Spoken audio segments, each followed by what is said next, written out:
Welcome to Know Before You Go.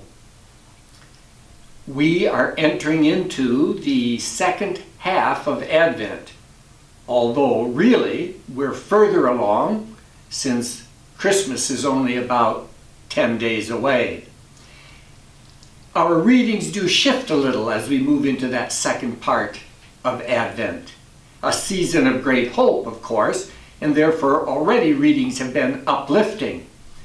But what's important to ponder is that the theme for this particular Sunday, the third Sunday of Advent, goes with really the antiphon with which we begin.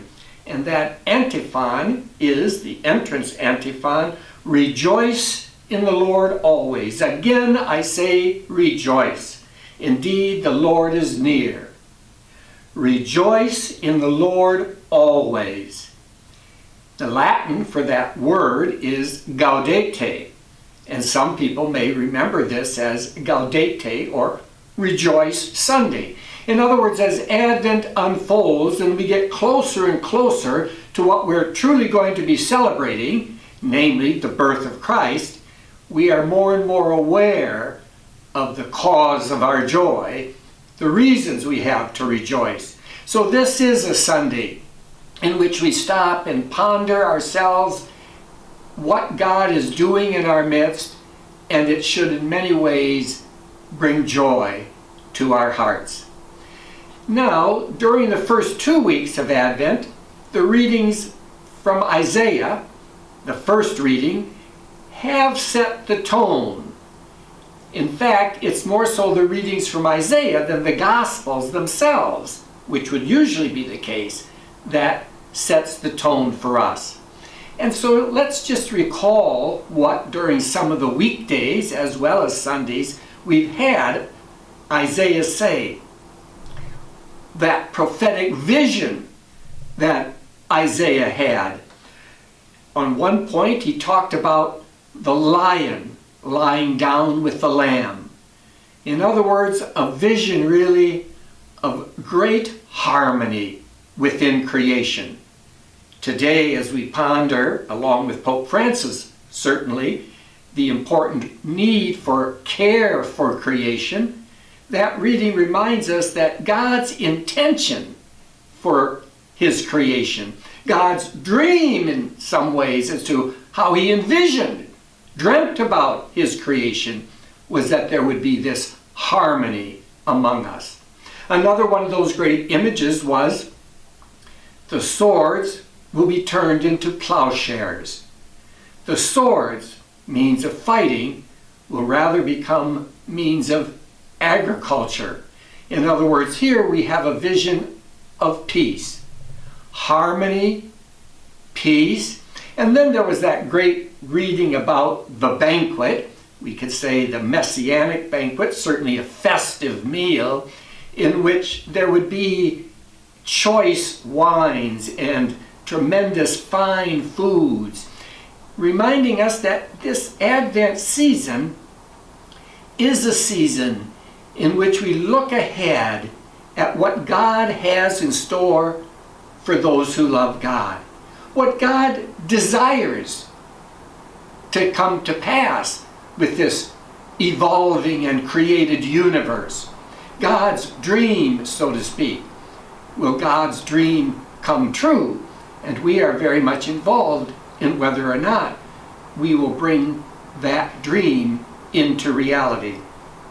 The Isaiah reading for this Sunday, and after this third Sunday of Advent, the first readings will shift away from Isaiah.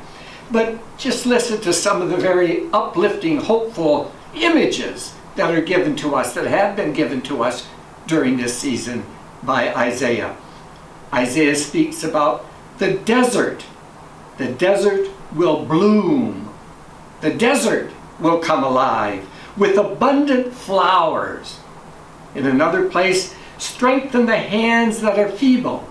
In other words, when God comes, when we find God in our midst, and it's not simply the God that we wait for centuries down the road, it's the God who's coming, who is near, as that entrance antiphon concluded, indeed the Lord is near.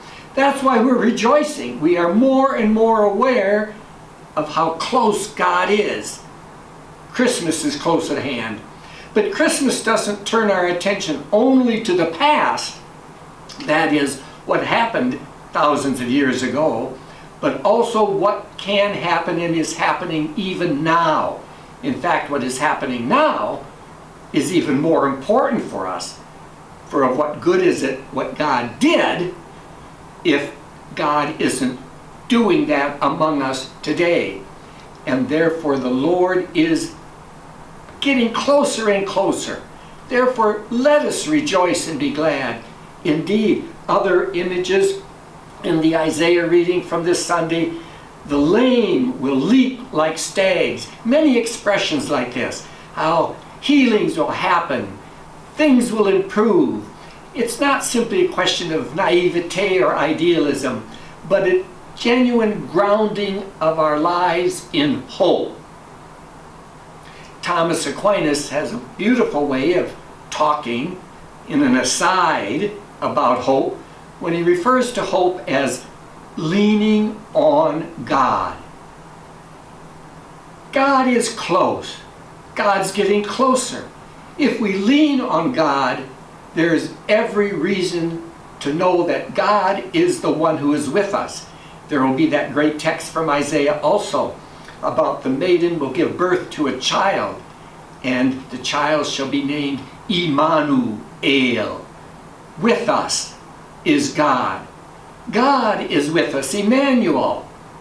It's a growth in our awareness during this Advent season that our God is a God who is with us.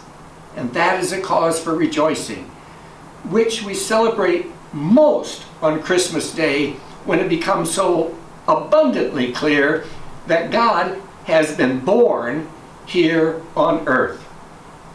The most significant image perhaps for this third Sunday of Advent, however, besides all these images that we have in the prophetic visions of Isaiah, is John the Baptist.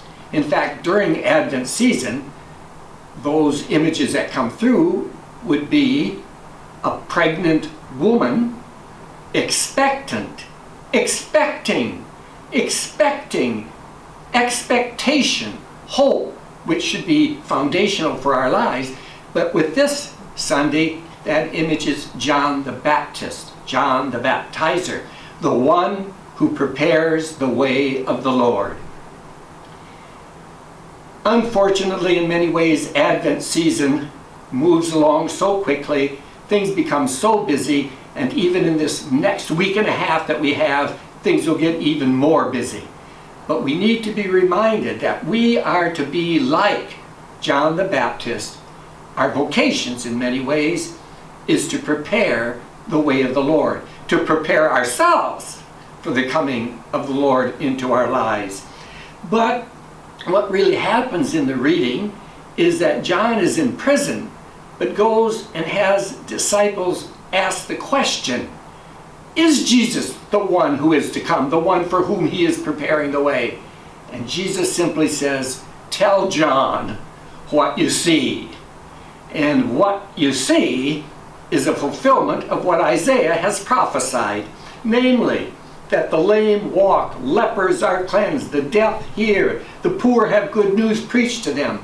Again, although we are aware so often of the tragedies, realities, disappointments, setbacks in our world, in our country, among us, in our own lives at times, we are reminded on this Sunday, Gaudete Sunday, the third Sunday of Advent, to look beyond those things that might hold us in the grip of what might not lead us to experience the joy that God desires for us, but rather to see in our midst the good news, the signs of God's presence, ways in which through our own lives we might bring the joy of the gospel to those whom we encounter, so that Christmas can indeed be a rebirth for us, can indeed be a season of joy. So let us return to simply that theme that entrance antiphon and hear what the Lord says to us. Rejoice in the Lord always. Again, I say rejoice. Indeed, the Lord is near. Thank you.